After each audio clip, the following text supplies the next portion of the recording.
Semua orang heboh soal pemangkasan suku bunga 25 basis poin, tapi plot twist yang sebenarnya justru tersembunyi di catatan operasional The Fed. Mereka diam-diam meluncurkan sesuatu yang disebut Reserve Management Purchases, yang pada dasarnya adalah rencana untuk membeli sekitar 40 miliar dolar Amerika Treasury Bills setiap bulan. Dan sebelum kamu teriak, Kie kembali lagi. Tunggu dulu. Powell menjelaskan dengan sangat jelas bahwa satu-satunya tujuan kebijakan ini adalah menjaga sistem perbankan tetap memiliki cadangan yang cukup. Anggap saja seperti memastikan mesin ATM selalu punya uang, supaya tidak error saat banyak orang antre menarik tunai. Dan skala itu penting. Selama 2,5 tahun terakhir, The Fed justru menyedot likuiditas, dengan puncaknya mencapai hingga 95 miliar dolar Amerika per bulan.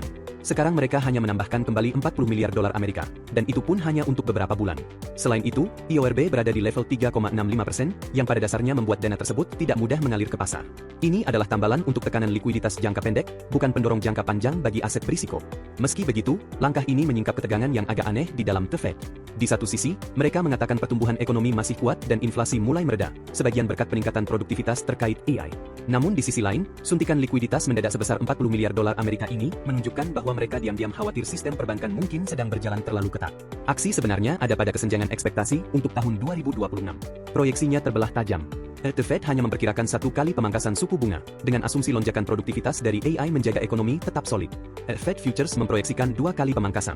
Analis Bloomberg memperkirakan hingga 4 kali pemangkasan, setara dengan penurunan 1 poin persentase penuh. Perbedaan pandangan ini mencerminkan apa yang menurut para analis luput dari perhatian The Fed. Pertumbuhan lapangan kerja mulai melemah dan inflasi pada dasarnya sudah mereda. Terlepas dari narasi AI, mereka melihat pasar tenaga kerja yang butuh dukungan. Pasar berjangka pun mulai bersiap untuk kemungkinan The Fed berkedip lebih dulu. Jika para analis benar, imbal hasil, yields, masih punya ruang yang cukup besar untuk turun. Maka pertanyaan besarnya adalah, kamu lebih percaya optimisme The Fed yang ditopang oleh narasi AI, atau data keras yang memberi sinyal peringatan di pasar tenaga kerja?